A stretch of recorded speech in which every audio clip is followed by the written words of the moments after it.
ایک شخص نے چڑیا پکڑنے کے لیے جال بچھایا۔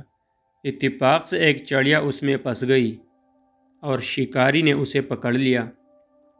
چڑیا نے اس سے کہا، اے انسان، تم نے کئی ہرن، بکرے اور مرغ وغیرہ کھائے ہیں۔ ان چیزوں کے مقابلے میں میری کیا حقیقت ہے؟ ذرا گوشت میرے جسم میں ہے، اس سے تمہارا کیا بنے گا؟ تمہارا تو پیٹ بھی نہیں بھرے گا۔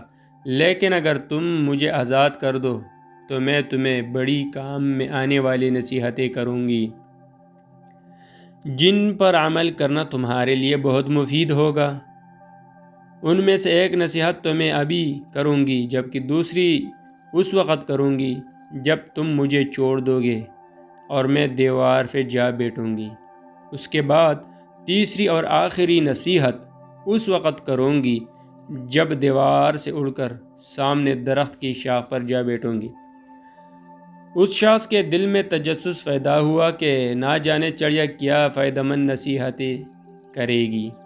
اس نے چڑیا کی بات مانتے ہوئے اس سے پوچھا، تم مجھے پہلی نصیحت کرو، پھر میں تمہیں چھوڑ دوں گا۔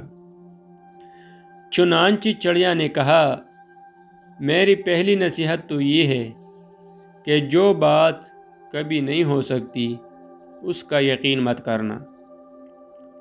یہ سن کر اس آدمی نے چڑیا کو چھوڑ دیا اور وہ سامنے دیوار پر جا بیٹھی۔ پھر بولی، میری دوسری نصیحت یہ ہے کہ جو بات ہو جائے اس کا غم نہ کرنا۔ اور پھر کہنے لگی، اے بھلے مانس، تم نے مجھے چھوڑ کر بہت بڑی غلطی کی، کیونکہ میرے پیٹھ میں پاؤ بھر کا انتہائی نایاب پتھر ہے۔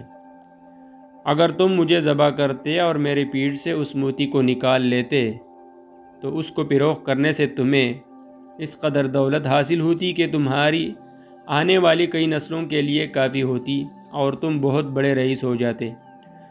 اس شخص نے جو یہ بات سنی تو افسوس کرنے لگا اور پچھتایا کہ اس چڑیا کو چھوڑ کر اپنی زندگی کی بہت بڑی غلطی کی۔ اگر اسے نہ چھوڑتا تو میری نسلیں سنور جاتی۔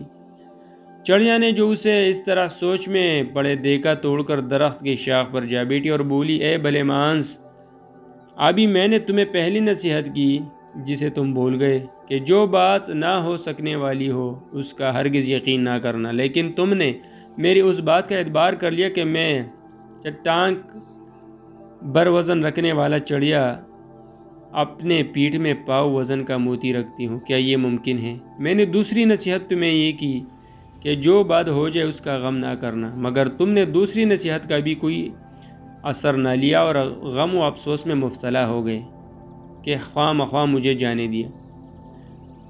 تمہیں کوئی بھی نصیحت کرنا بالکل بیکار ہے۔ تم نے میری پہلی دو نصیحتوں پر کب عمل کیا جو تیسری پر کرو گے؟ تم نصیحت کے قابل نہیں۔ یہ کہتے ہوئے چڑیا پھر سے اڑی اور ہوا میں پرواز کر گئی۔ خر دماغ اور جاہل کو نصیحت کرنا ایسا ہے جیسے بنجر زمین میں بیج بونا۔